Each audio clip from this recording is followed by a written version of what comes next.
Driving അറിയാവുന്നവർ വണ്ടി ഓടിച്ചാൽ മതി. അത് റോഡ് സേഫ്റ്റിയുടെ അടിസ്ഥാനപരമായ ഏറ്റവും പ്രധാനപ്പെട്ട ഫസ്റ്റ് വാല്യുബിൾ ആയിട്ടുള്ള തീരുമാനം എന്ന് പറയുന്നത് നല്ല ലൈസൻസ് ഉള്ളവർ നല്ല രീതിയിൽ വണ്ടി ഓടിച്ചാൽ അപകടം പരമാവധി കുറയും. ഇത് ജനങ്ങളുടെ ആവശ്യമാണ്. ഞാൻ ഇത് മുന്നോട്ട് പറഞ്ഞത് തന്നെ ഇങ്ങനൊരു തർക്കത്തിൽ വന്നതും സമരം ചെയ്തതൊക്കെ നന്നായി എന്ന് വിശ്വസിക്കുന്ന ആളാണ്. കാരണം ഇപ്പോൾ ഒരു സെറ്റിൽമെൻറ്റ് ഉണ്ടാകുമ്പോൾ കേരളത്തിൽ നല്ല ലൈസൻസ് ഉണ്ടാകും എന്നുള്ളൊരു സന്തോഷമുണ്ട്. ഇത് ജനാധിപത്യമാണ്. നമ്മൾ ചർച്ച ചെയ്യാതെ ഏകപക്ഷീയമായിട്ട് ചെയ്യുന്നതല്ല. അവർ സമരം ചെയ്തു. ഞാൻ ഇന്നലെ വരെ സ്ഥലത്തുണ്ടായിരുന്നില്ല. ഇന്ന് തന്നെ എല്ലാ സംഘടനകളെയും ക്ഷണിച്ചു. അവർ വന്നവരോട് എനിക്ക് നന്ദിയുണ്ട്, സന്തോഷമുണ്ട്.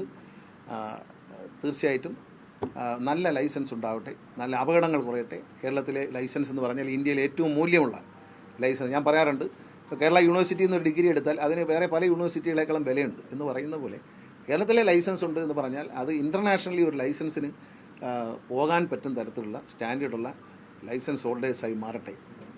അതിനെല്ലാവരും സഹകരിക്കാൻ സമ്മതിച്ചിട്ടുണ്ട്. എല്ലാവരെയും സഹകരണത്തിന് നന്ദി.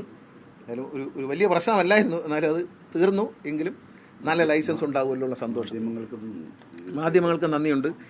ഇതെല്ലാം ശ്രദ്ധയിൽപ്പെടുത്തി. മാത്രമല്ല, കേരളത്തിലെ ജനങ്ങൾ നല്ലൊരു ലൈസൻസ് ഉണ്ടാവണം എന്നുള്ള കാര്യത്തിൽ എനിക്ക് തന്ന പിന്തുണ, അത് മാധ്യമങ്ങളിലൂടെയും കേരളത്തിലെ ദൃശ്യമാധ്യമങ്ങൾ, പത്രമാധ്യമങ്ങൾ എൻ്റെ സതുദ്ദേശത്തെ തിരിച്ചറിയുകയും നിങ്ങൾ നൽകിയ പ്രോത്സാഹനം, അത് മാത്രമല്ല ഈ മാധ്യമങ്ങളെടുത്ത നിലപാട്. കാരണം എന്ന് വെച്ചാൽ നല്ല ലൈസൻസ് തന്നെ എടുക്കണം എന്നുള്ള നിലപാടാണ് പലപ്പോഴും ദൃശ്യമാധ്യമ ചർച്ചകളിലും പത്രങ്ങളിലും എല്ലാം ഉണ്ടായിരുന്നത്.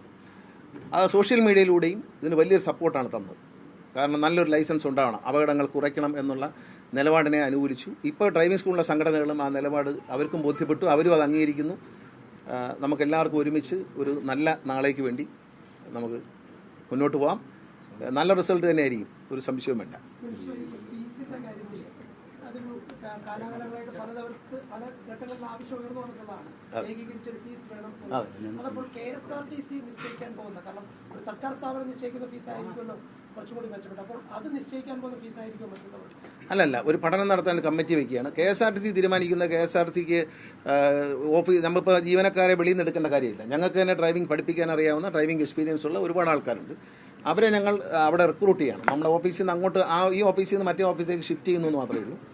അവിടെ വരുന്ന റേറ്റ് എന്ന് പറയുന്നത് ഈ പല വ്യത്യാസങ്ങൾ. ഇപ്പോൾ ST ട്രൈബൽ വിഭാഗത്തിൽപ്പെട്ടവർക്ക്, SC വിഭാഗത്തിൽപ്പെട്ടവർക്ക് ഒരു സർക്കാർ സ്ഥാപനം എന്നുള്ളതിൽ കൺസെഷനൊക്കെ ഉണ്ടാകും. അത് അവർക്ക് കൊടുക്കാൻ പറ്റത്തില്ല.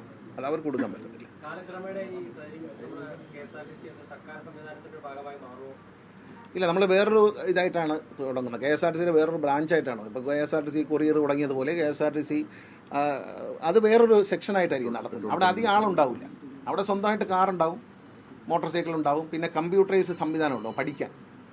ആദ്യം സിമുലേറ്ററിൽ ഓടിച്ച് പഠിക്കുക, പിന്നെ വണ്ടി പുറത്തിറക്കുക, ഗ്രൗണ്ടിൽ പഠിപ്പിക്കുക, അത് കഴിഞ്ഞ് റോഡിലിറക്കുക. അങ്ങനെയൊക്കെയുള്ള ഒരു സംവിധാനത്തിൽ